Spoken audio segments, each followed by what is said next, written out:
Bonjour chers élèves, je suis heureux de pouvoir vous retrouver une fois de plus aujourd'hui dans le cadre des cours Apprendre à la maison pour lutter contre le Covid-19. Je suis M. César Moussunda, professeur de mathématiques. Nous allons donc poursuivre notre cours sur la notion des probabilités en classe de terminale. Vous vous souviendrez qu'on avait déjà vu le langage d'événements. On a également défini la loi de probabilité sur un ensemble fini. Donc aujourd'hui, nous allons découvrir l'hypothèse d'équiprobabilité.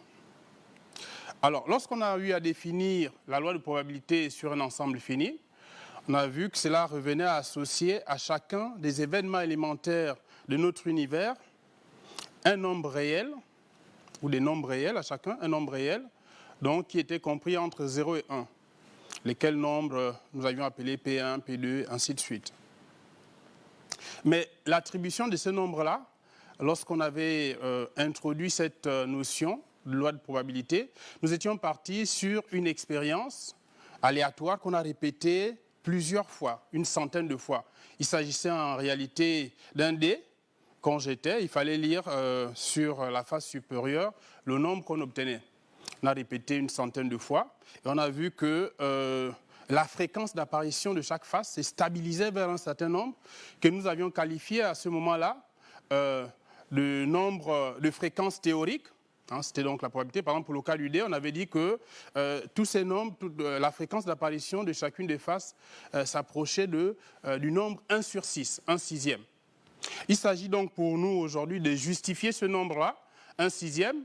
Pourquoi est-ce qu'on peut dire, dans le cas d'un dé, lorsqu'il est parfaitement équilibré, que la probabilité d'apparition de chacune des faces, c'est 1 sur 6. Ou encore, lorsqu'il est question d'une pièce de monnaie et qu'on joue à pile ou face, il va dans l'entendement de chacun qu'on a une chance sur 2 d'obtenir chacune des faces. Donc, soit une probabilité de 1,5 pour l'obtention de pile ou 1,5 pour l'obtention de face. Pourquoi cela? Comment le justifier? Donc, c'est l'objet du cours d'aujourd'hui. Vous allez voir sur l'écran s'afficher le plan de notre cours. Nous allons donc parler de l'hypothèse d'équiprobabilité. Nous allons voir comment on calcule la probabilité d'un événement élémentaire lorsqu'on se trouve en situation d'équiprobabilité. Comment on calcule la probabilité d'un événement lorsqu'on se situe en hypothèse, dans une situation d'équiprobabilité. Après quoi, nous ferons des exercices d'application. Alors, nous allons sans plus tarder aborder le premier point, hypothèse d'équiprobabilité, pour voir la définition. Alors, définition, donc vous voyez le titre, vous pouvez noter, s'il vous plaît, chers élèves. N'hésitez pas à noter, si vous avez votre cahier de cours et votre stylo, prenez la définition. Donc, le grand 1, c'est hypothèse d'équiprobabilité. Alors, vous avez donc la définition. On dit qu'il y a équiprobabilité si et seulement si tous les événements élémentaires ont la même probabilité. Je reprends. On dit qu'il y a équiprobabilité si et seulement si tous les événements élémentaires ont la même probabilité. Alors, question, comment reconnaître maintenant, au cours d'une expérience aléatoire, que nous sommes en situation d'équiprobabilité? Alors, dans la suite du cours, regardez, les situations d'équiprobabilité dans un énoncé sont généralement suggérées par l'usage de certaines expressions. Pour les lancers, les dés, les pièces de monnaie sont supposées parfaitement équilibrées et leurs faces portent des signes. Pour les tirages, les boules, les cartes sont indiscernables au toucher. De plus, on tire au hasard. Donc, ce qui nous permet de nous repérer, de pouvoir reconnaître une situation d'équiprobabilité, c'est lorsqu'on va rencontrer des expressions telles que dés non pipés, pièces parfaites, boules indiscernables au toucher, cartes bien battues, tirage au hasard. Alors, arrivé à ce niveau de notre cours, nous allons donc d'abord au tableau effectuer quelques calculs, justement comme nous l'avons annoncé. On va voir comment les calculs se déroulent lorsqu'on se trouve en situation d'équiprobabilité. Alors, rappelons que nous avons notre univers fini. On a donc notre univers fini, ici, avec les éventualités A1, A2, AN. On va donc par exemple supposer que le cardinal, c'est-à-dire le nombre d'éléments de notre ensemble, c'est n. On va se donner aussi un événement, on va se donner un événement A qui est défini sur oméga avec A. Oui, A est un événement. On va dire que A est un événement. A est un événement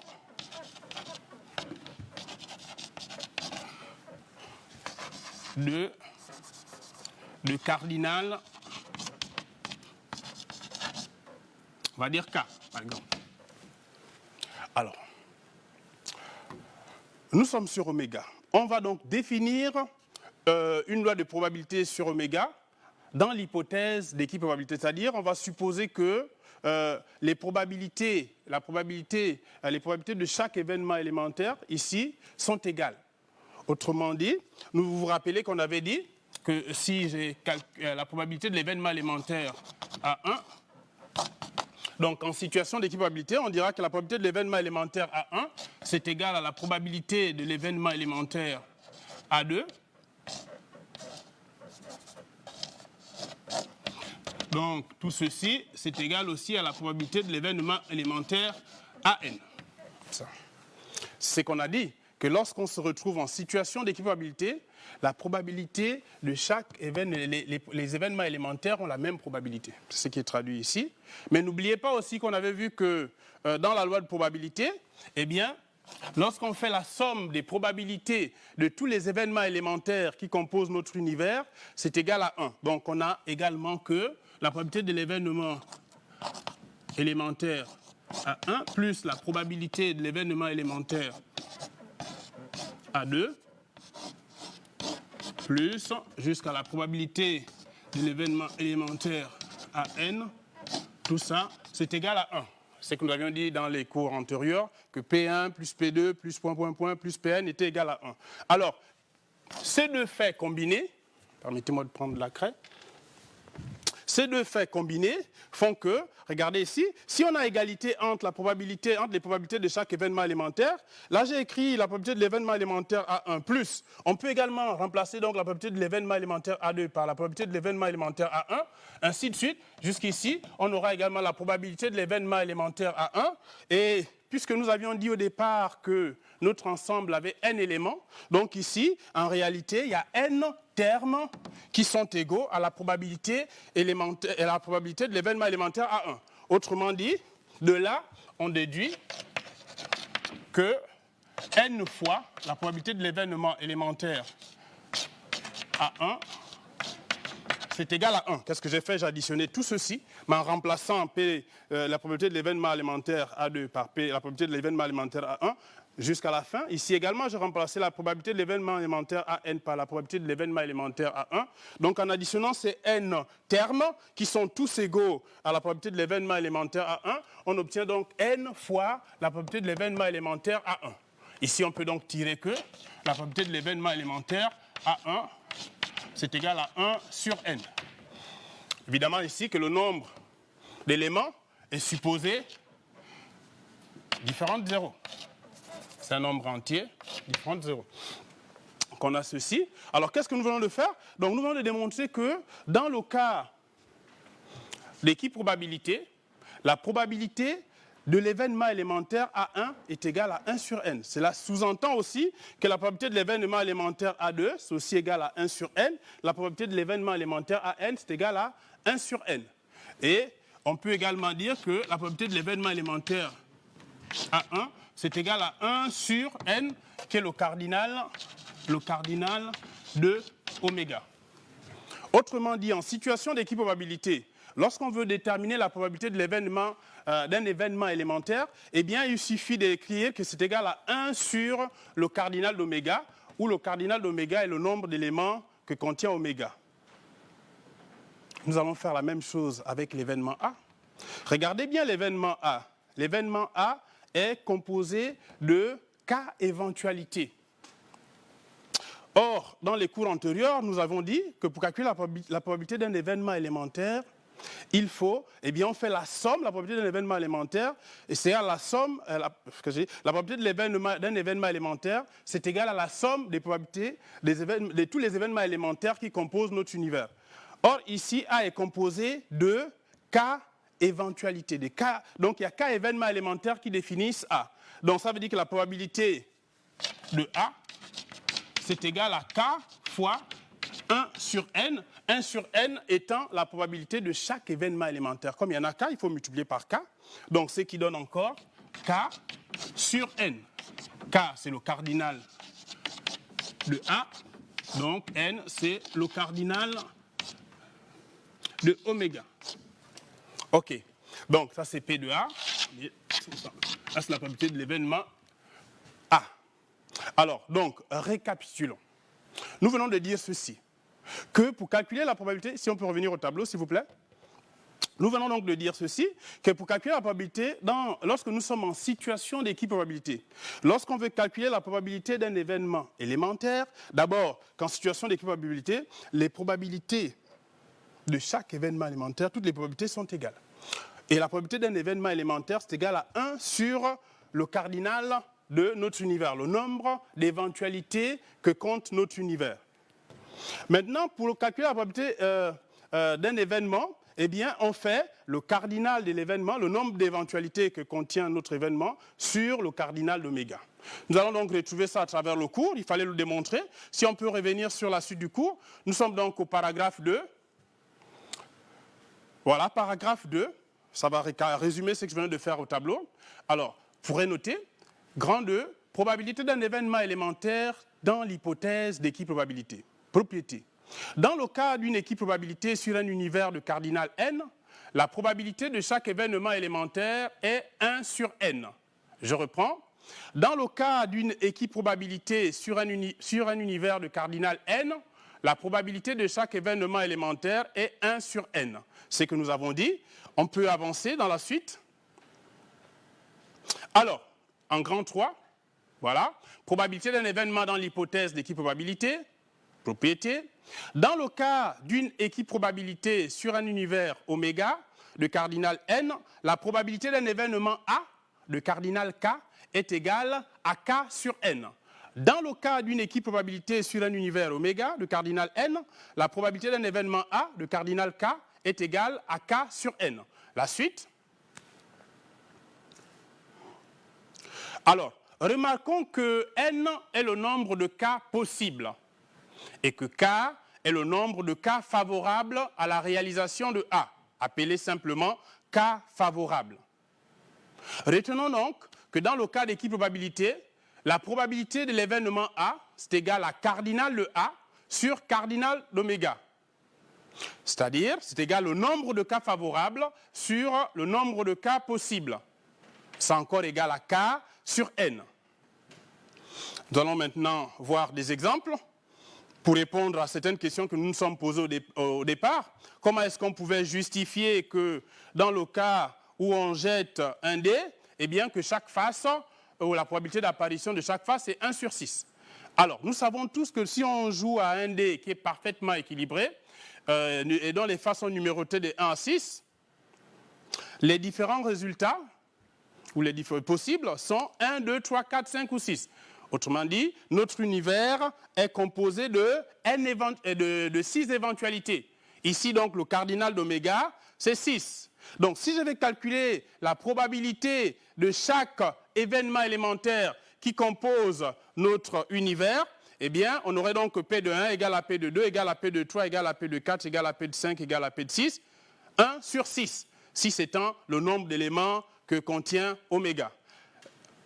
Maintenant, si je vais calculer la probabilité de l'événement A, par exemple, pour obtenir un nombre pair, eh bien, dans l'univers oméga, les nombres pairs sont 2, 4 ou 6. Donc, A contient 3 éléments. Le cardinal de A, c'est 3. Donc, la probabilité de l'événement A, ce serait 3 fois 1 sixième. Simplification faite, 1 demi. Poursuivons. Deuxième exemple. Alors, cette fois-ci, on lance une pièce de monnaie parfaitement équilibrée 2 fois de suite. Après chaque lancer, on observe le côté visible de la pièce. Vous pouvez vous jouer à cette expérience. On lance une première fois, on regarde le côté, par exemple on obtient pile, on le relance une autre fois, on obtient pile encore. Cette fois-ci, donc à la fin, on aura obtenu un couple qu'on pourra noter PP. P étant pour pile et F étant pour face. L'univers vous est proposé sur l'écran. Il y a 4 résultats possibles ici. Soit on obtient pile-pile, soit pile-face, soit face-face, soit face-pile. Ce qu'on retient, c'est que notre univers a 4 éventualités. Et puisque la pièce était parfaitement équilibrée, nous sommes donc en situation d'équiprobabilité. Donc, pour calculer la probabilité d'un événement élémentaire ici, par rapport au cours que nous avons fait, eh bien, on fait 1 sur 4. Donc, la probabilité d'obtenir pile-pile, ou pile-face, ou face-face, ou face-pile, c'est 1 quart. Maintenant, si je veux calculer la probabilité de l'événement A, qui serait, il y a au moins un côté pile, on regarde dans notre univers, toutes les éventualités qui contiennent au moins un pile, donc soit c'est celles qui ont une fois pile ou bien 2 fois pile, on trouve qu'il y en a 3. Donc la probabilité de l'événement A ici, c'est 3 fois 1 quart, c'est-à-dire 3 quarts. Alors, poursuivons. Alors je vous propose ici donc, dans ce tableau, si vous avez un téléphone chez vous, n'hésitez pas à filmer ce tableau qui récapitule un peu quelques outils de dénombrement, parce qu'après ce qu'on vient de voir, on a vu qu'en situation d'équiprobabilité, lorsqu'on veut calculer la probabilité d'un événement, cela revient à faire le cardinal de A sur le cardinal d'oméga. Quand on dit cardinal de A, cardinal d'oméga, cela nous ramène à un problème de dénombrement. Il est donc important pour nous de révisiter les notions de dénombrement qui sont donc données dans ce tableau. Nous allons nous y référer dans les exercices qui vont suivre. Mais pour faire simple, on peut par exemple retenir de ce tableau que lorsqu'on veut calculer, lorsqu'on aura une expérience sur laquelle va porter des tirages successifs avec remise, l'outil à utiliser, ce sera un exposant P. S'il est question d'un tirage successif sans remise, on va utiliser les arrangements. S'il est question d'un tirage simultané, cette fois-ci, ce seront les combinaisons. Alors, sur ce, nous allons faire notre premier exercice. Vous allez voir apparaître sur l'écran le premier exercice d'application. Je vais vous en faire la lecture. Exercice 1, élèves et langue. Dans une classe de 40 élèves, 28 apprennent l'anglais, 16 l'allemand et 8 les 2 langues. On choisit au hasard un élève dans cette classe et on considère les événements A. L'élève choisi apprend l'anglais et B. L'élève choisi apprend l'allemand. Calculer les probabilités des événements suivants qui sont donnés. Probabilité de l'événement A, B, A inter B, A union B et A union B bar. Donc, essayez de réfléchir à cet exercice. Moi, je vais effacer le tableau. Pendant que vous êtes en train de réfléchir, l'exercice se trouve sur votre écran. Donc, vous pouvez encore une fois de plus toujours filmer l'exercice pour pouvoir en disposer à votre guise. Parce que, comme nous le savons, parfois, l'exercice va disparaître de l'écran.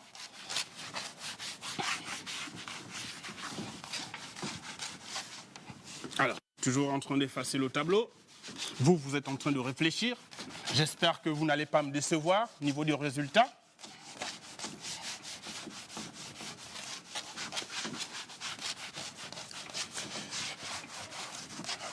Un problème toujours pour effacer. OK. Bon, alors, chers élèves, regardez bien l'énoncé. Dans l'énoncé, on nous a dit on choisit au hasard un élève. C'est donc un repère pour nous indiquer que nous sommes en situation d'équiprobabilité. Alors, pendant que vous êtes en train de continuer votre réflexion, moi je vais reporter les données de l'exercice au tableau. Vous êtes toujours en train de réfléchir. Donc on a dit que le cardinal, c'est 40.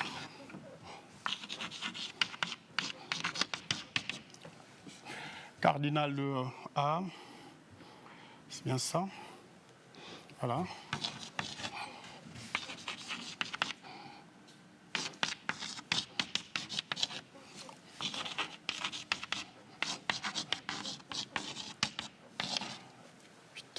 OK. Bien, on va commencer la correction. On va commencer la correction donc de notre exercice.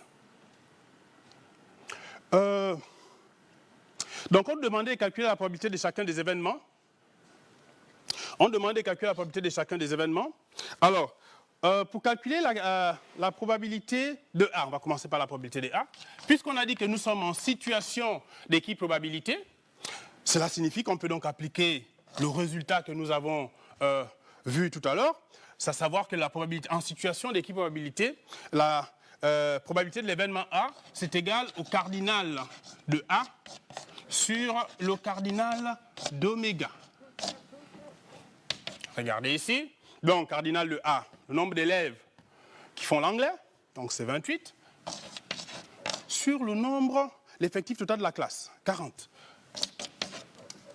On peut simplifier par 4. Donc, ce qui fait encore 7 dixièmes. Donc, on trouve que P de A, c'est égal à 7 dixièmes. On va poursuivre avec P de B. Alors, P de B, même chose, situation d'équiprobabilité. Donc, c'est le cardinal de B sur le cardinal d'oméga. Alors, ça, c'est encore égal donc, à 16 sur 40.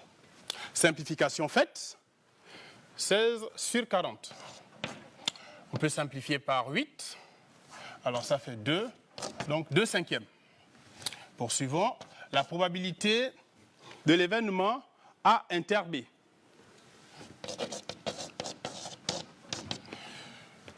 Donc, c'est le cardinal de A inter B sur le cardinal de oméga. C'est-à-dire 8 sur 40. On peut simplifier par 8, donc 1 cinquième.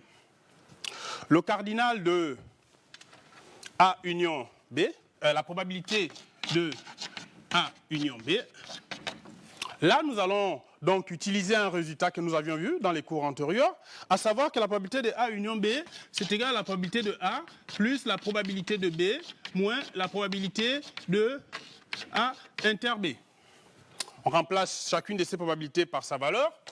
Probabilité de A, nous avons trouvé 7 dixièmes. Donc, plus probabilité de B, 2 cinquièmes, moins 1 cinquième. Alors, 2 cinquièmes moins 1 cinquième, 1 cinquième. 1 cinquième, c'est 2 dixièmes. Donc, on trouve 9 dixièmes. Enfin, la dernière question, c'est la probabilité de l'événement A union B, le tout bas. Autrement dit, la probabilité de l'événement contraire de A union B. Là également, nous avions un résultat vu dans le cours antérieur. On a dit que cette probabilité était égale à 1 moins la probabilité de A union B. Donc, on remplace à une probabilité de A union B, on vient de la calculer ici. Donc, c'est 1 moins 9 dixièmes. Ce qui fait 1 dixième pour la probabilité de A union B, le tout bas. Donc, voici ce qu'il fallait faire pour ce premier exercice. Nous allons commencer le deuxième exercice. Voilà, sur votre écran, ce deuxième exercice. Alors, une urne contient 6 boules noires et 4 boules blanches, indiscernables au toucher. On tire 2 boules de l'urne, déterminant selon le mode de tirage la probabilité pour que les 2 boules tirées soient noires. Nous envisagerons 3 modes de tirage. On tire simultanément les 2 boules. Première question. On tire simultanément les 2 boules. Deuxième question. On effectue 2 tirages successifs d'une boule sans remise. Troisième question. On effectue 2 tirages successifs d'une boule avec remise. Donc, c'est l'exercice. Je vous demande donc de réfléchir à cet exercice. Si l'exercice peut rester sur l'écran, pour que les élèves puissent filmer et puissent réfléchir. Moi, je vais essayer de reporter quelques données au tableau.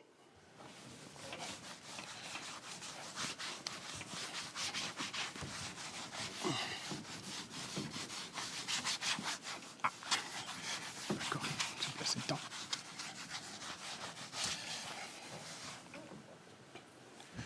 Bon, c'est pas bien grave. Donc, il y a cet exercice-là. Nous allons probablement, je pense, je vous suggère donc de filmer votre exercice sur votre téléphone. Vous pourrez poursuivre la réflexion tout à l'heure, bien plus tard, et nous y reviendrons pour la correction. Si la régie peut également passer à l'exercice suivant, s'il vous plaît, je vais vous en donner au moins 2. Si la régie peut évoluer, voilà. Voici un autre exercice. Exercice 3. Filmez également cet exercice.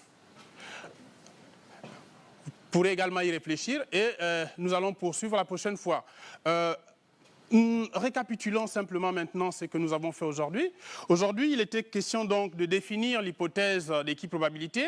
Nous avons vu qu'en situation d'équiprobabilité, eh bien, chaque événement, tous les événements élémentaires ont la même probabilité. Simplement. Et comment ça se calcule? Dès qu'on a le cardinal ou bien le nombre d'éventualités que compte notre univers, eh bien la probabilité de chaque événement élémentaire égale à 1 sur le cardinal de notre univers. On a également vu comment calculer la probabilité d'un événement quelconque. On a vu que là, il fallait multiplier le cardinal, si c'est K, le cardinal de notre événement A, et que le cardinal d'oméga, c'est n, donc c'est k sur n. Donc voici les formules qu'il faut utiliser et que vous allez utiliser dans les exercices qui ont été proposés. Chers élèves, nous aurons l'occasion d'effectuer la correction des exercices lundi de la semaine prochaine. Mais il n'empêche qu'en maths, au milieu de semaine, mercredi, vous allez sûrement poursuivre avec mon collègue dans la notion de logarithme népérien. Alors, chers collègues, chers élèves, autant pour moi, j'ai vraiment apprécié cette séance de travail avec vous et j'espère que vous également avez bien travaillé chez vous et j'espère vous revoir très prochainement. Un conseil, comme toujours, n'oubliez pas, s'il vous plaît, de respecter les gestes barrières. Et autant que faire se peut, je vous conseille de rester chez vous, câblé à votre télévision pour poursuivre vos cours à la maison afin de lutter contre le Covid-19. Je vous remercie. Apprendre à la maison. Comment accéder à la plateforme numérique de l'éducation nationale? Il suffit tout simplement de taper www.xgestedu.com.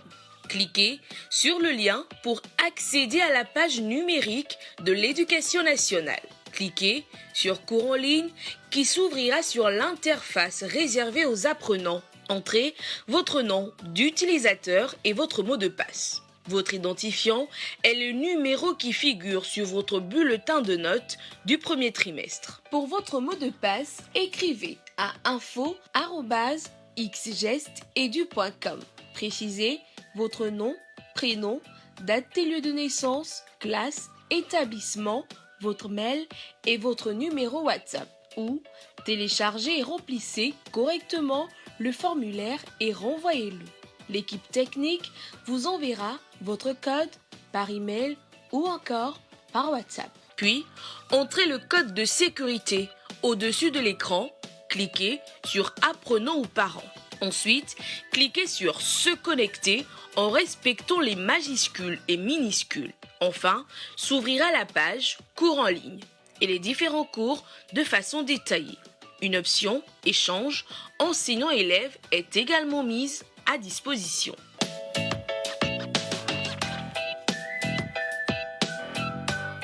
Apprendre à la maison pour lutter contre la propagation du Covid-19.